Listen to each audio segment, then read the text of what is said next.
One of the most volatile relationships that you can ever be in is an anxious avoidant relationship. You take a hopeless romantic who struggles with insecurity and codependence, and you pair this individual with someone who struggles with things like intimacy, conflict resolution, and commitment. This relationship can get frustrating very quickly, and it rarely ever works without professional intervention. So what causes this relationship dynamic to inevitably fail, and how do we prevent that from happening?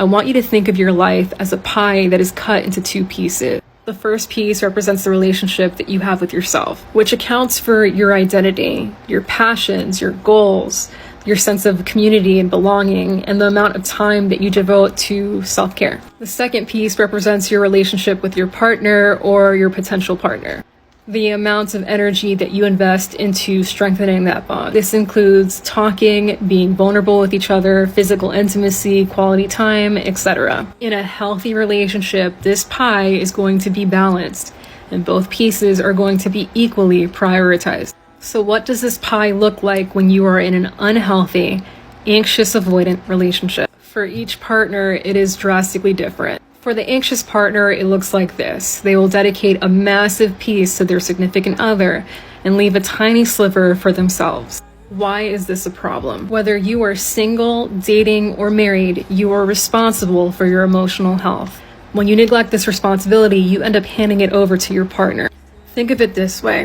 When you stop taking time to practice self-care, when you completely forget about your goals and your passions, when you stop setting time aside for your other important relationships, all in the name of putting your partner first, that partner becomes your only source of emotional fulfillment. With that comes hypervigilance, higher expectations, more criticism, and dissatisfaction. For the avoidant partner, the pie will look something like this. They will focus primarily on the self, and they will devote a tiny sliver to the romantic relationship.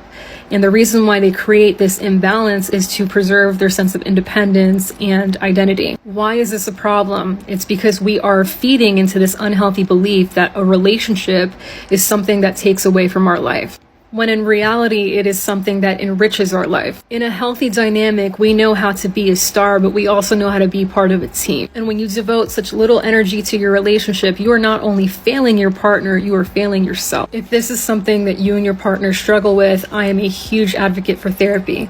But if you don't have the means or access to healthcare, there are plenty of books written by PhDs and licensed therapists on this subject. And if you ever want to talk to a friend, I offer these really laid-back one-on-one sessions where you're able to vent without judgment and, of course, get some feedback in return.